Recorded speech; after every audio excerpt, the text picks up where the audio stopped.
வணக்கம். இது தமிழ் குரலின் சிறப்பு நேர்காணல். இன்றைக்கு நம்மோடு இணைந்திருக்கிறவர் மரியாதைக்குரிய மூத்த பத்திரிகையாளர் மற்றும் அரசியல் திறனாய்வாளர் ஐயா திருமிகு ஆர் மணி அவர்கள். சார் வணக்கம் சார். வெஸ்ட் பெங்காலில் மம்தா பானர்ஜி அவர்கள் ஸ்ட்ரீட் ஃபைட்டராக தான் இன்னமும் இருந்துகிட்டு இருக்கிறாங்க. ஆளுங்கட்சி அவங்க தானே ஒரு சந்தேகம் இருக்கக்கூடிய அளவுக்கு போயிட்டுருக்கு. எஸ்ஐஆர் இது சார்ந்த விஷயங்களை அது எலெக்ஷன் கமிஷனுக்கு கொண்டு போனாலும் இன்னொரு பக்கம் பொலிட்டிக்கலாக பிஜேபியை டார்கெட் பண்ணுவது, எல்லா முனைகளிலிருந்தும் தாக்குவது அப்படிங்கிற விஷயத்தை கையில் எடுத்திருக்கிறாங்க. எப்படி பார்க்குறீங்க சார்? பிரதமர் பீகாரில் ஜெயிச்சதும் அன்றைக்கு நடத்திய அந்த உரையில் சொன்னது, கங்கை பீகாரிலிருந்து வங்காளம் வரை பாய்கிறது, அடுத்து அங்கே தான் அப்படின்னு கொடுத்ததினுடைய அந்த சிம்டம்ஸ் கிரவுண்டில் தெரியுதா? ஆமாம், மோடி அவர்கள், பிரதமர் மோடி அவர்கள் பீகார் தேர்தல் வெற்றிக்கு பிறகு கங்கை பீகார் வழியாக அடுத்து மேற்கு வங்கத்திற்குள் பாய்கிறது என்று சொன்னார். அது பூகோள ரீதியாக சரியாக இருக்கலாம், ஆனால் ஒரு பாதி உண்மையாக தான் மோடி சொல்லியிருக்கார். எப்பவுமே ஆஃப் ட்ரூத் இஸ் ஆல்வேஸ் டேஞ்சரஸ்னுவாங்க. பாதி உண்மை என்பது மிகவும் ஆபத்தானது. அது அழகாக இந்தியா டுடேல ஒரு காலம்னிஸ்ட், அவர் பேர் என்ன சொன்னீங்க நீங்கள்? கமலேஷ் சிங் ரொம்ப சட்டையராக ரொம்ப அழகாக எழுதியிருக்கார். அது அப்படியே அது சின்னதாக படிக்கலாம். அதாவது அவர் என்ன சொல்கிறாரு, Ganga leaves Bihar and enters Bengal, first kisses Jharkhand state where BJP through everything. கங்கை பீகார்லேருந்து வங்கத்துக்குள்ளே பாய்கிறது, அதுக்கு முன்னால் ஜார்க்கண்டுக்குள்ளே போகிறது. ஆனால் ஜார்க்கண்டில் அங்கே ஏற்கனவே அவங்க ஹேமந்த் சோரன்கிட்ட அதிகாரத்தை பறி கொடுத்துட்டு நிற்குது BJP. If that's not a gentle slap, remember, once in Bengal, Ganga does not say Ganga, it becomes Padma and merrily flows into Bangladesh, while the Farrakha feeder meets a feeble Padma stream to become the Hooghly. That's the Hooghly the BJP finds tough to tackle. அழகாக எழுதியிருக்கார். அதாவது ஆமாம், அதாவது கங்கை நதி பீகார்லேருந்து ஜார்க்கண்ட் வழியாக மேற்கு வங்கத்துக்குள்ளே பாயுது. ஆனால் மேற்கு வங்கத்துக்குள்ளே போனோடனே அதோட பேர் மாறிடுது, அதோட பேர் பத்மா. அங்கேருந்து அது வங்கதேசத்துக்குள்ளே பாயுது. ஆனால் அந்த வங்கதேசத்துக்குள்ளே போகும்போது ஃபராக்கா அணை நடுப்புற தடுக்குது. இது ஒரு ஹூக்லி நதி நடுப்புற ஃபராக்கா அணை இருக்குது. That's the googly the BJP finds to take. கூகுளின்றது கிரிக்கெட்டில் ஒரு விதமான ஸ்பின்னு, ஆஃப் ஸ்பின் மாதிரி தோற்றமடிக்கக்கூடிய லெக் ஸ்பின்னுவாங்க. ஒரு விதமான ஸ்பின்னாக தோற்றமடிக்கும், ஆனால் இன்னொரு விதமான ஸ்பின்னு சுழற்பந்து வீச்சு. இது அந்த கிரக்ஸ் என்னென்னா, நாங்கள் எல்லா மாநிலத்தையும் ஜெயிச்சிட்டோம், அடுத்து எங்களோட ஸ்டாப் மேற்கு வங்கன்னு பிரதமர் சொன்னார். ஏன்னா அடுத்த 5 மாநில தேர்தல்கள் ஏப்ரல் மேலே நடக்க இருக்குது 4 மாதத்தில். தமிழ்நாடு, கேரளா, அஸ்ஸாம், மேற்கு வங்கம், புதுச்சேரி. அதில் எங்களோட நெக்ஸ்ட் டார்கெட் மேற்கு வங்கன்னு பிரதம மந்திரி சொல்லிட்டார். அதாவது காவேரி கங்கை பீகார்லேருந்து மேற்கு வங்கத்துக்குள்ளே போகுது அப்படின்னு. அதை தான் கட்டுரையாளர் என்ன சொல்கிறாருன்னா, கரெக்ட், அது போகுது, ஜார்க்கண்ட் வழியாக போகுது, நீ ஜார்க்கண்ட்லேயே தோத்துட்ட. ஹேமந்த் சோரன்கிட்ட, ஜேஎம்எம் கிட்ட, ஜார்க்கண்ட் முக்தி மோர்ச்சா கிட்ட தோத்துட்டு பதவியை பறி கொடுத்துட்டு நிற்கிற, நீ தேர்தலில் விட ஜெயிக்க முடியல. ரெண்டாவது அது ஜார்க்கண்ட்லேருந்து கங்கை மேற்கு வங்கத்துக்குள்ளே போகுது. ஆனால் மேற்கு வங்கத்துக்குள்ளே போனோன்னா அதோட பேர் பத்மா. பியூட்டிஃபுல்லான வார்த்தைகள். அதாவது நீ பீகாரில் ஜெயித்ததால் மேற்கு வங்கத்துலேயும் ஜெயிச்சிருவோம், கங்கை எப்படி பீகார்லேருந்து அடுத்து மேற்கு வங்கத்துக்குள்ளே பாயுதோ அந்த மாதிரி நாங்கள் ஜெயிப்போன்ற. நீ ஜெயிக்க முடியாது. ஏன்னா மேற்கு வங்கத்துக்குள்ளே நுழைஞ்சோடனே அதோட பேர் கங்கை இல்லை, அதோட பேர் பத்மா நதி. அந்த பத்மா நதி ஃபராக்கா அணை வழியாக பெங்களாதேஷுக்கு போகுது. அந்த ஃபராக்கா அணை நடுப்புற ஹூக்லி பிரிட்ஜ் இருக்குது, உன்னால் அதை தாண்டி போக முடியாது, மேற்கு வங்கத்துக்குள்ளே நீ காலையே வைக்க முடியாது. இதுதான் மம்தாவோட கூகுளி. அதாவது எவ்வளோ தூரம் உனக்கு அங்கே பிரச்சனை இருக்குது மேற்கு வங்கத்துக்குள்ளே. வாய் புளிச்சது மாங்காய் புளிச்சது, நாங்கள் பீகாரை ஜெயிச்சதால் அடுத்து மேற்கு வங்கத்தை ஜெயிச்சிருவோம். ஏன்னா குறி வச்சு மோடி அடிச்சுட்டு இருக்கார். ஒவ்வொரு முறை தேர்தலில் கடந்த 10 வருஷமாக நடக்கிற கூத்து என்னென்னா, ஒவ்வொரு மாநில தேர்தல் முடிஞ்சோடனையும் வழக்கம் போல் பிஜேபி ஜெயிக்கும். சாயங்காலம் 7 மணிக்கு டெல்லியில் பிஜேபி தலைமை அலுவலகத்துக்கு மோடி வருவார். அவர் மேலே மலர்களை வாரி பூசு, அப்படியே பூமாரி பொழிவார்கள். அப்படியே நடந்து கை காமிச்சிட்டு வருவார். மக்கள் விதத்தில் நீந்தி மேடையில் நின்னோன்னா அமித்ஷாவும் ராஜ்நாத் சிங்கும் ஒரு பெரிய மாலையை கொண்டு அவர் மேலே போடுவாங்க. அதுக்கு பிறகு வழக்கம் போல் ஒரு டைலாக் பேசுவார், அடுத்து இங்கே ஜெயிப்போம், அடுத்து அங்கே ஜெயிப்போன்னு. இதுதான் தொடர்ந்து நடக்குது. 23 மே மாதம் கர்நாடகாவில் தோத்தப்போ மட்டும் அந்த அலங்கார அணிவகுப்பு நடக்கலை. இப்போ பீகார் ஜெயிச்சோன்னா மறுபடியும் நடத்துகிறாங்க. பீகாரில் ஜெயிச்ச அன்றைக்கி நவம்பர் 14 ரிசல்ட் அன்றைக்கி சாயங்காலம் 7 மணிக்கு பேசும்போது மோடி சொன்ன முக்கியமான வார்த்தை, அடுத்து மேற்கு வங்கம் தான் எங்களுடைய கூறினார். ஆனால் மேற்கு வங்கத்துக்குள்ளே நீ ஜெயிக்க முடியாது, அவ்வளோ ஈஸி இல்லை அப்படின்னு தான் கட்டுரையாளர் சொல்கிறார். ரெண்டாவது முக்கியமான விஷயம் அவர் சொல்கிறது என்னென்னா, டெமோகிராஃபி. அதாவது 294 சீட்டு வங்க சட்டமன்றத்தில் இருக்குது. அதில் அவர் என்ன சொல்கிறார், 100 தொகுதிகளில் 30% மேல் முஸ்லீம்கள் தான் வாக்காளர்கள். அவங்க தான் வெற்றி தோல்வியை தீர்மானிக்கிறாங்க. அப்படின்னா மிச்சம் இருக்க 194 தொகுதியில் 150 சீட்டு ஜெயிச்சா தான் பிஜேபியில் ஜெயிக்க முடியும். இது நியர் இம்பாசிபிள் டாஸ்க். கிட்டத்தட்ட இது நிறைவேற முடியாத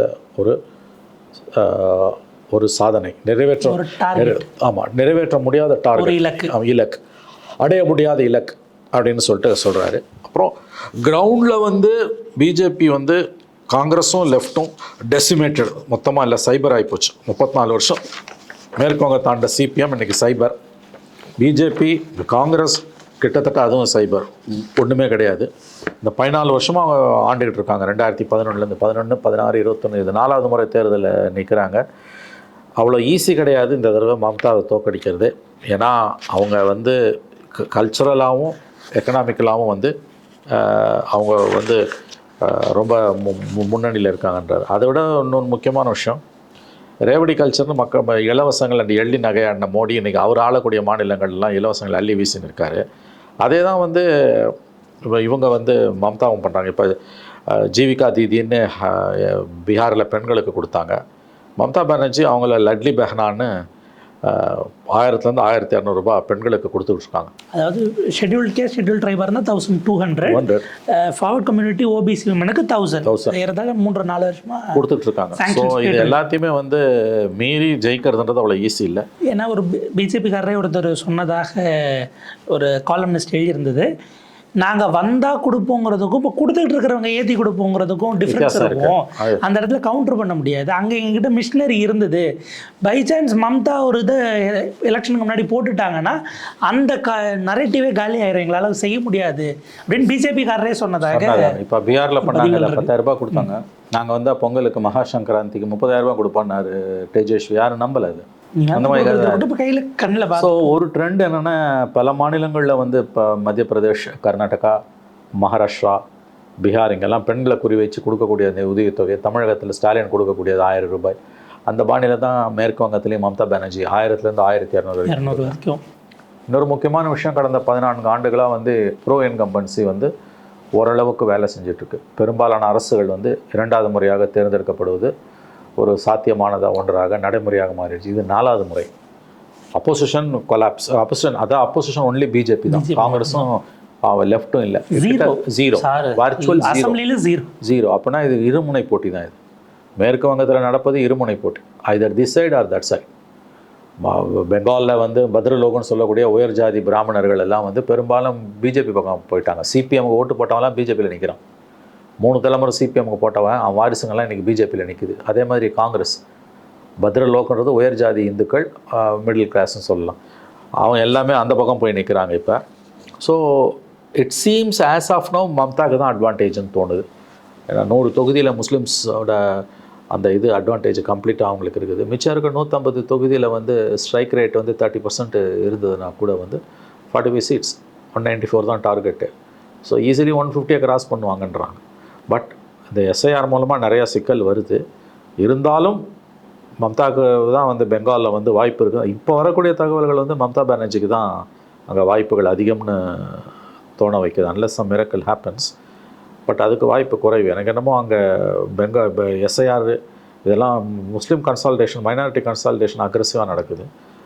அதனால் அவ்வளோ ஈஸியாக வந்து மம்தாவை டவுன் சைஸ் பண்ணி போட முடியாதுன்னு தான் எனக்கு தோணுது. இதில் ஒரு விஷயம் என்னென்னா, பீகாரில் பிஜேபி டைரெக்டாக முஸ்லீம்ஸ்க்கு சீட்ஸ் கொடுக்கலனாலும் ஓரளவுக்கு முஸ்லீம் ஃப்ரெண்ட்லியாக இருக்கக்கூடிய சில செக்யூலர் பார்ட்டிஸை உள்ள அலைன்ஸில் சேர்த்துக்கிட்டாங்க. அவங்களால அந்த கேம் ப்ளே பண்ண முடிஞ்சுது. அங்கே they are left alone. BJP வந்து தனிமரமாக இருக்கிறார்கள். மம்தாவினுடைய கோர் ஓட் பேங்கை பிரிப்பதற்கு வழி இல்லை. அந்த கவுண்டர் கன்சால்டேஷனுக்கும் முடியல, இதுவும் முடியலங்கிற இடம் வந்து உங்களுக்கு இன்னொரு பின்னடைவை நம்ம பார்க்கலாம். ஆமாம், நேச்சுரலி அது ஒரு பின்னடைவு தான். அதாவது நீங்கள் சொன்ன மாதிரி வந்து வர்ச்சுவலே நில் ரெப்ரசன்டேஷன் ஃபார் முஸ்லிம்ஸ். உலகத்தில் ஒரு கட்சி எப்படி இப்படி இருக்குன்னு எனக்கு புரியல. இப்படி ஒரு கட்சி உலகத்தில் இருக்குமா? இவ்வளோ தூரம் பன்முகத்தன்மை கொண்ட ஒரு நாட்டில் ஃபஸ்ட்டு லார்ஜஸ்ட் மைனாரிட்டிஸ் கிட்டத்தட்ட 15% மேலே இருக்கக்கூடிய ஒரு இனத்துக்கு நில் ரெப்ரசன்டேஷன் அசம்பிளிலையும் பார்லிமெண்ட்லேயும் ஒரு கட்சி கொடுக்கும். அது இந்த நாட்டை ஆளும்னா அந்த நாடு வெட்கி தலைகுனிய வேண்டிய ஒரு விஷயம். ஒரு லிட்ரலி வந்து நில் ரெப்ரசன்டேஷன். அதாவது வாஜ்பாய் பீரியடில் வந்து ஷா நவாஸ் ஹுசைனு, அப்புறம் வந்து இந்த இன்னொருத்தர் முஸ்லீம் ஒருத்தர், அவங்க 2 பேருக்கும் ஒரு ரெப்ரசன்டேஷன் இருந்தது. இன்ஃபேக்ட் அவங்களோட ஆரம்பகால உறுப்பினர்களை 1980 ஏப்ரல் 6 கட்சி ஆரம்பிக்கும் போது பிரைமரி மெம்பர்ஸ் உறுப்பினர்களை வந்து சிக்கந்தர் பக்துன்னு ஜம்மு காஷ்மீர்லேருந்து பிஜேபி லீடர் ஒருத்தர். பட் அவங்களோட முதல்ல ஃபஸ்ட்டு ஆரம்பகால உறுப்பினரே ஒரு முஸ்லீம் தான். எங்களோட யாரும் செக்யூலர் கிடையாதுன்னு தான் பிஜேபி ஆரம்பிச்ச சமயத்துல அவங்களோட ஏப்ரல் 6 1980 1980 ஏப்ரல் 6 அன்னைக்கு கட்சி ஆரம்பிக்கும் போது ஜனசங்க ஜனதா பார்ட்டியில் கரைஞ்சதால் 80ல் இந்திரா காந்தி ஜெயிச்சு வந்த பிறகு பிஜேபியை லான்ச் பண்ணும்போது லான்ச் பண்ண அன்னைக்கு அதில் இருந்தவங்களில் வந்து ஃபஸ்ட்டு பிரைமரி மெம்பரே எனக்கு தெரிஞ்ச ஒரு முஸ்லீம். அப்புறம் அந்த உறுப்பினர்களை வந்து வாஜ்பாய், அத்வானி, சிக்கந்தர் பக்த், ஜக்மோகன் இந்த மாதிரி டாப் லீடர்ஸ் முரளி மனோகர் ஜோஷி. அதாவது சிக்கந்தர் பக்த் எல்லாம் வந்து முஸ்லீம். அவர் அதை தவிர வேறு ஒரு முஸ்லீம், அவர் பேர் மறந்துடுச்சு. அவர் வந்து ஆரம்ப பிரைமரி மெம்பர், அவர் தான் ஃபஸ்ட்டு மெம்பர். நாங்கள் வந்து முஸ்லீம் ஆன்டி முஸ்லீம் இல்லைன்னு ஒரு டோக்கனிசமாவது முஸ்லீம்ஸ்க்கு ரெப்ரசன்டேஷன் கொடுக்கணுன்ற அந்த ஒரு எண்ணம் கூட இல்லாமல்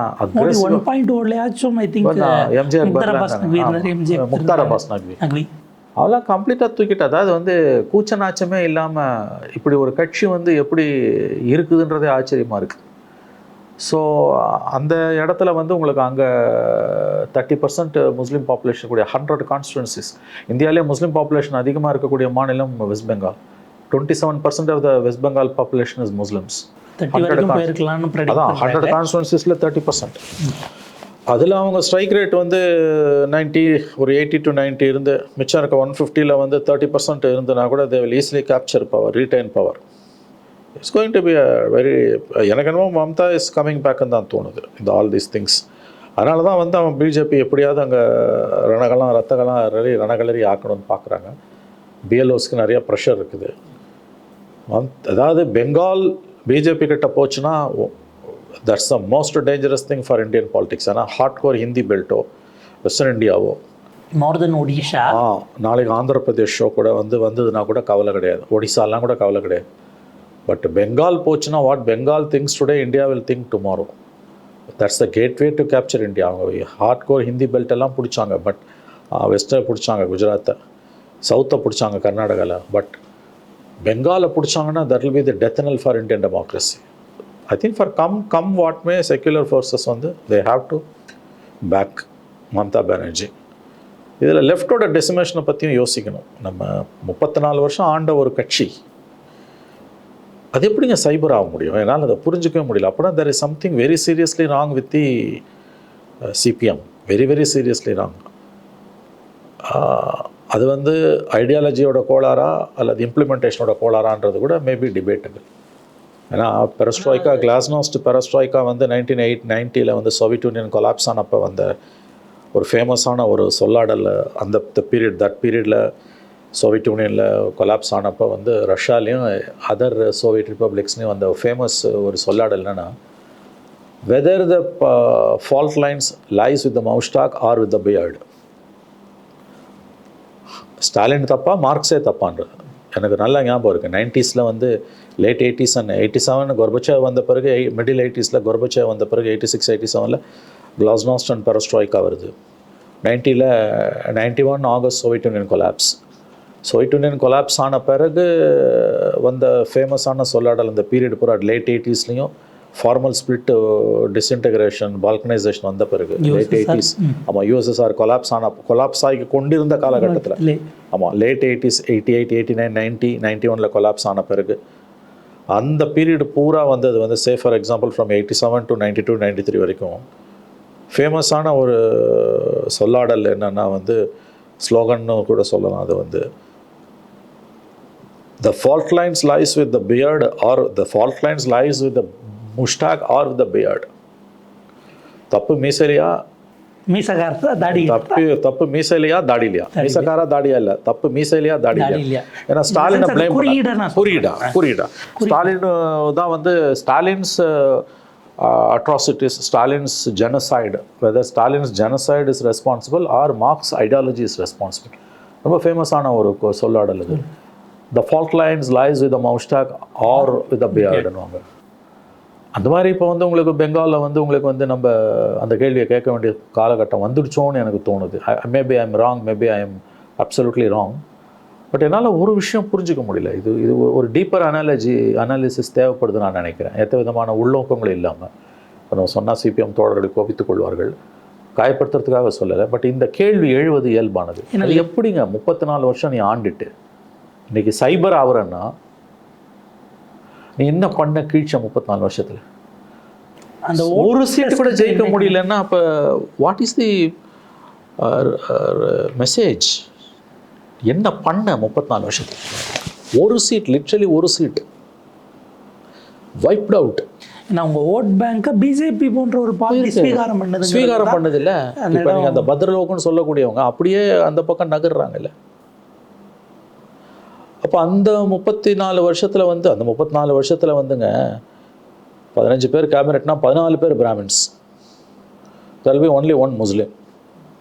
அப்படி தான் இருக்கும் இந்த composition of Jyoti Basu cabinet. 99% பத்ரலோகம்னு வாங்கல, top class Brahmin, top hierarchy. அங்கே வந்து ஆமாம், அது அங்கே பிரச்சனையே என்னென்னா வந்து ஃபார்வர்டு கம்யூனிட்டியும் எஸ்சி எஸ்டி தான், பேக்வேர்டு பெரிய அளவில் கிடையாது அங்கே பெங்காலோட பாப்புலேஷன்லேயே. ஹிஸ்டாரிக்கலான ரெலவன்ஸ், ஹிஸ்டாரிக்கலான ரியாலிட்டி. கேபினெட் ஜோதி பாசு கேபினெட்டில் வந்து ஃபார் 34 இயர்ஸ் நடுப்புற ஒரு 98 வரைக்கும் அவர் இருந்தார்னு நினைக்கிறேன். அந்த 21-22 years, nearly quarter of a century.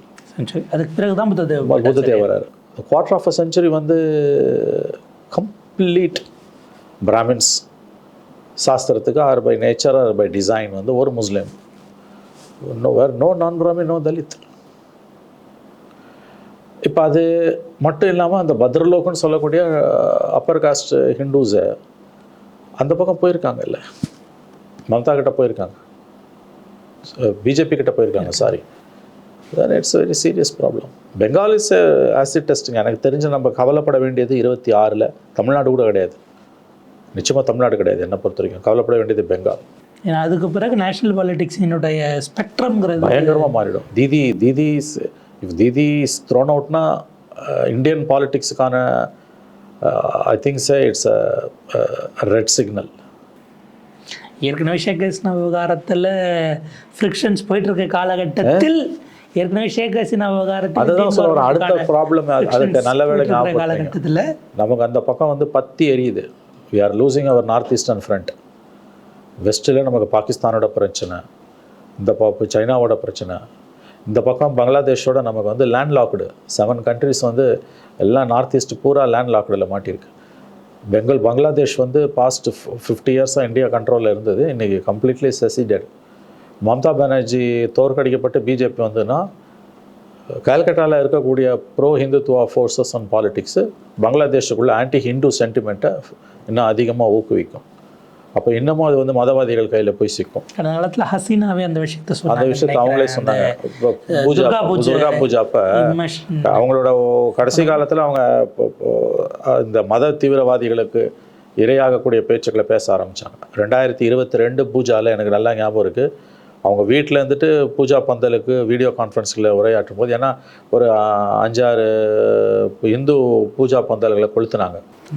அப்போ கவர்மெண்ட் உடனடியாக நடவடிக்கை எடுத்தது, சும்மா சொல்லக்கூடாது. பட் ஆனால் அவங்க பேசும்போது என்ன சொன்னாங்க, ரொம்ப ஃபேமஸான ஸ்பீச்.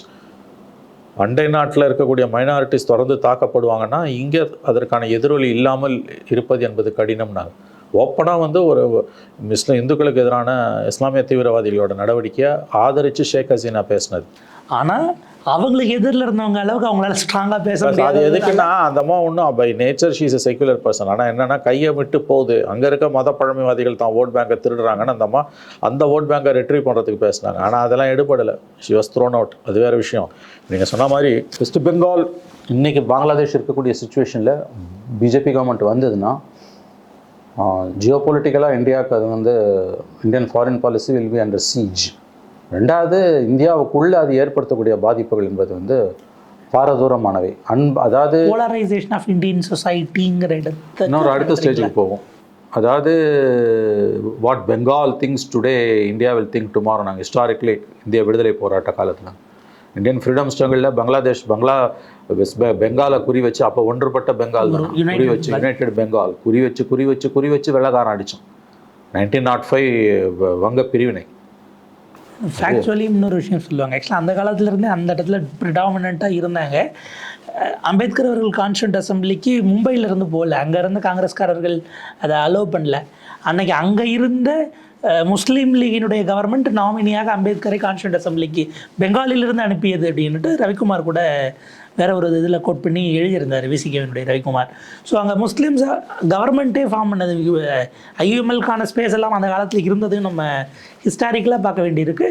ப்ளஸ் அந்த இன்டெலெக்ட் கிளாஸ்க்குள்ளே அவங்களுக்கான எதிர்வினைகள்ங்கிறது ஃப்ரீடம் ஸ்ட்ரகிளுக்கு முன்னாடியிலேருந்தே இருக்குது. நம்மள மாதிரி தமிழ் பஞ்சாப் ப்ரைட் மாதிரி அவங்களுக்கு ஒரு ப்ரைடும் இருக்குது. அது ஒரு தமிழ், பஞ்சாப் அண்ட் பெங்கால். இதில் வந்து தமிழையும் பஞ்சாபையும் விட என்னால் உறுதியாக சொல்ல முடியும் பெங்காலோட பங்களிப்பு ரொம்ப அதிகம். தமிழ்நாடு பங்களிப்பை விட பெங்காலோட பங்களிப்பு ரொம்ப அதிகம். அது 1905 வங்க பிரிவினையெல்லாம் வந்து வெள்ளைக்காரன் குறி வச்சு நம்மளை அடிச்சது. அங்கே ஏற்பட்ட அந்த ஆரம்பகால தீவிரவாத நடவடிக்கைகள் பிரிட்டிஷ்காரனுக்கு எதிராக வந்து பெங்கால்லேருந்து தான் வருது. ராஷ் பிகாரி கோஷ், அப்புறம் வந்து அந்த இன்னும் ஒரு திங்ரா, இந்த மாதிரியான ஆட்கள்லாம் வந்து அஃப்கோர்ஸ் திங்ரா பெங்கால், பஞ்சாப், இந்த மாதிரி மேற்கு வங்கத்திலேருந்து வெள்ளக்காரனுக்கு எதிராக வந்த போராட்டங்கள் மிகப்பெரிய போராட்டங்கள் போஸ் வரைக்கும் வந்தது. அங்கே வந்து பிஜேபி காலம் ஒன்று முடியல. காங்கிரஸ் வந்தது, காங்கிரஸ் பிறகு கம்யூனிஸ்டுகள் வந்தாங்க. கம்யூனிஸ்டுகள் தோற்ற பிறகு மம்தா பானர்ஜி வந்திருக்காங்க, பிஜேபி வரல. இந்த முறை வந்து அது இன்கேஸ் மம்தா ஒருவேளை நம்ம நினைப்பதற்கு அல்லது நாம் விரும்புவதற்கு மாறாக மம்தா தோற்கடிக்கப்பட்ட பிஜேபி ஆட்சி அமைந்தால் கண்டிப்பாக அது வந்து இந்திய ஒற்றுமைக்கு மிகப்பெரிய சவாலாக உருவெடுக்கும். எஸ்பெஷலி ஷேக் ஹசீனா விவகாரம் இந்தியாவின் கழுத்தை நெருக்க தொடங்கி இருப்பதால். ஒரு நிறைவு கேள்வி சார். இப்போ இன்னைய டேட் வரைக்கும் இந்த 14 ஆண்டுகளாக ஆட்சியில் இருப்பது மம்தா பானர்ஜினாலும் டெய்லி அவங்க ஒரு ஸ்ட்ரீட் ஃபைட்டர் அப்படிங்கிற அந்த பழைய ட்ராக் ரெக்கார்டே கொண்டு வந்து அந்த கட்டமைப்பையே வச்சுக்கிட்டு இருக்காங்களா? மம்தாவினுடைய டவரிங் பர்சனாலிட்டிக்கு ஈக்குவலாக ஒருவரை இந்த பக்கம் பாஜகவால் கொண்டு வர முடியவில்லைங்கிறதும் இருக்குது. திரும்பவும் பிரதமர் மோடிக்கு ஸ்டேச்சருக்கு ஈக்குவலாக கொண்டு போய் தான் நீங்கள் அசம்பிளி எலெக்ஷன் அங்கே சந்திக்க முடியுங்கிற ஒரு சிக்கல் இருக்குது. மம்தா பானர்ஜி அவங்க தான் அந்த சோல் ப்ரொப்ரியேட்டர் ஆஃப் பெங்கால் ரைட்ஸுங்கிற இடத்துக்கு போகிறாங்க இல்லைங்களா? அந்த இடத்துல நம்ம தன்னை பொசிஷனிங் பண்ணிக்கிறாங்க. பாலிடிக்ஸில் வந்து அடிப்படையாக ஒரு வெற்றிகரமான அரசியல்வாதி, அரசியலில் வெற்றிகரமான ஒரு அரசியல்வாதி செய்ய வேண்டிய முதல் வேலை என்னென்னா தன்னை கிளவராக பொசிஷனிங் பண்ணிக்கணும், காலத்துக்கு ஏற்ற மாதிரி, சூழ்நிலைக்கு ஏற்ற மாதிரி. பெங்கால் உள்ளே இருக்கக்கூடிய அரசியலில் வந்து பிஜேபிக்கு எதிரான அரசியல்வாதி தான் ஒருத்தி தான் அந்த அம்மா நல்லா பொசிஷன் பண்ணிக்கிட்டாங்க. ஏன்னா வந்து பெங்காலில் வந்து பிஜேபி செய்யக்கூடிய அட்டூழியங்கள் கொஞ்சம் நஞ்சம் கிடையாது, அவ்வளோ அட்டூழியங்களை செய்து கொண்டிருக்கேன். ஜெய் ஸ்ரீராம்னா நான் ஜெய் மா காளிங்கிறதையும் உங்கள் கையில் எடுக்கிறாங்க. சமீபத்தில் ஒரு காளி கோயிலுக்கான சாங்ஷன்ஸை கேபினெட் கொடுத்துருக்கு. அப்போ நீங்கள் ஹிந்துத்துவாலையும் கவுண்டர் பண்ண வேண்டிய தேவை இருக்குது. பெங்காலிசன் என்னுடைய பெங்கால் ஐடென்டிட்டியை குறி வைக்கிற என்ன டீபோர்ட் பண்ணுங்கன்னா நீங்கள் நாடு கடத்தவங்களோட நல்லா பெங்காலி பேசுவாங்க, என் மேலே கை வைன்னு கூப்பிட்றதெல்லாம் அந்த ஸ்ட்ரீட் ஃபைட்டருங்கிற அந்த ஒரு இடம் இருக்குது. எஸ், ஸ்ட்ரீட் ஃபைட்டர் இமேஜும் இருக்குது. Positioning self as the genuine alternative for BJP. அந்த ஆன்டி ஹிந்தி ஹெஜ்மனி சென்டிமெண்ட்டுங்கிறது ஆமாம், ஆன்டி ஹிந்தி சென்டிமெண்ட் ஏதோ தமிழ்நாட்டில் தான் இருக்குன்னாங்க. பிஜேபி பீகார்லேயும் மேற்கு வங்கத்துலேயும் ஆன்டி ஹிந்தி சென்டிமெண்ட்ஸ் இருக்குது. அது எல்லாத்தையும் அவங்க நல்லா வந்து இன்றைக்கி எக்ஸ்ப்ளாய்ட் பண்ணிக்கிறாங்க. பெங்கால் மம்தா கையை விட்டு நகர்ந்ததுன்னா அது இந்திய அரசியலுக்கு மிகப்பெரிய ஒரு சாபக்கேடாக அமையும். பட் அவங்க ஃபைட் பண்ணுறாங்க, நிறையாவே ஃபைட் பண்ணுறாங்க. அவங்க அங்கே வந்து எஸ்ஐஆர் விஷயத்துலையுமே வந்து தங்களுடைய வாக்குகளை காப்பாற்றுறதுக்கான எல்லா முயற்சிகளையும் ஈடுபட்டிருக்காங்க. ஏன்னா எஸ்ஐஆர் அமலாகிறதுக்கு ஒரு வாரத்துக்கு முன்பாகவே அக்ராஸ் பூத்துக்கு ஹெல்ப் டெஸ்க்ஸ் அனௌன்ஸ் பண்ணி ப்ராக்டிக்கலியும் செஞ்சாங்க. அஃப்கோர்ஸ் ரொம்ப மோசமான பாலிடிக்ஸும் இந்த இறப்புகளில் பண்ணுறாங்கங்கிறதையும் பார்க்க வேண்டியிருக்கு. பட் அதை தாண்டி ப்ராக்டிக்கல் அப்ரோச்சும் இருக்குது. அதான் அந்த இதுவும் இருக்குது. இப்போ ப்ராக்டிக்கலாக என்னென்ன செய்யணுமோ அதை செஞ்சுக்கிட்டு இருக்காங்க அவங்க. மம்தா தோல்வி அடைந்தால் அது இந்தியாவின் தோல்வின்னு தான் எனக்கு தோணுது. பாப்போம் சார், இது அடுத்த கட்டத்துக்கு எப்படி போகிறது. பெங்கால் போன்ற ரொம்ப ஒரு குரூஷியலான ஒரு மாநிலம், அதுவும் எலக்டோரல் வைலன்ஸ்க்கு பெயர் போன மாநிலங்கிறது இன்னொரு வருத்தத்தக்க ஒரு ஸ்டாட்டிஸ்டிக்ஸாக இருக்குது. இந்த முறை அப்படி எதுவும் பெருமளவுக்கு இல்லாமல் நடக்க வேண்டும் நம்ம எதிர்பார்க்குறோம். பாலிட்டிஷியன்ஸினுடைய ஸ்டேக்ஸ், அவங்களுடைய தாட் ப்ராசஸ் என்னவாக இருக்குங்கிறத பொறுத்திருந்து பார்ப்போம். உங்கள் நேரத்துக்கு வருதலுக்கு மிக்க நன்றி சார்.